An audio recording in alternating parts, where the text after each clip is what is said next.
Շնորհակալ եմ,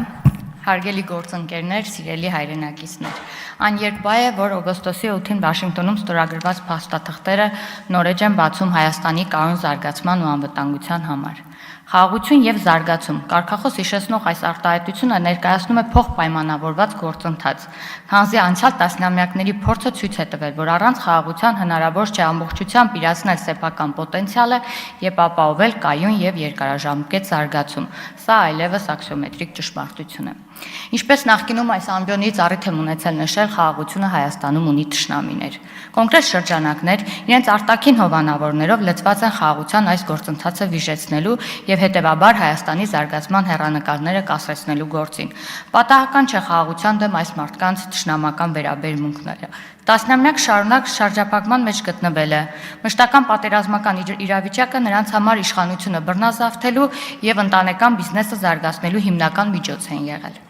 Մոնոպոլիզացնելով տնտեսությունը եւ ան դարձնելով բացառապես կլանի մենաշնորհ եւ դրա վկայությունն է այս պահին այդ մարդկանց միլիարդավոր ապօրինի գույքն ու կապիտալը։ Մոնոպոլիզացվել է նաեւ քաղաքականությունը եւ ի վերջո ուզուրպացվել է նաեւ իշխանությունը քաղաքական։ Ուստի ակնհայտ է, որ վերջնական խաղաղությունը, ապա շրջափակումը, կոմունիկացիաների բացումը եւ արդյունքում Հայաստանի տնտեսական սրընթաց վերելքը այս շրջանակների համար նշանակում է կոշտ քաղաքական վայրեջք եւ վերջնական ջախջախում։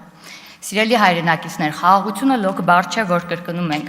Այն նոր միջավայր է, նոր հնարավորություն, նոր սոցիալ հոգեբանություն, որին պետք է ադապտացվի ամեն ինչ, անհատ հասարակություն, պետություն մակարդակներում։ Եվ այս համատեքստում է, որ քաղաքացիական պայմանագիր կուսակցությունը առաջ է քաշում նոր եւ հավակնոտ օրակարգ, 3 փոխկապակցված եւ փոխլրացնող բաղադրիչներով։ Խաղաղության օրակարգ, իրական Հայաստանի գաղափարախոսություն եւ արդյունքում 4-րդ հանրապետություն։ Այս ամենի շնորհիվ է կառուցվելու Հայաստանի եւ նրա քաղաքացիների զարգացման հեռանկարները, անվտանգությունը եւ երջանկությունը։ Շնորհակալ եմ։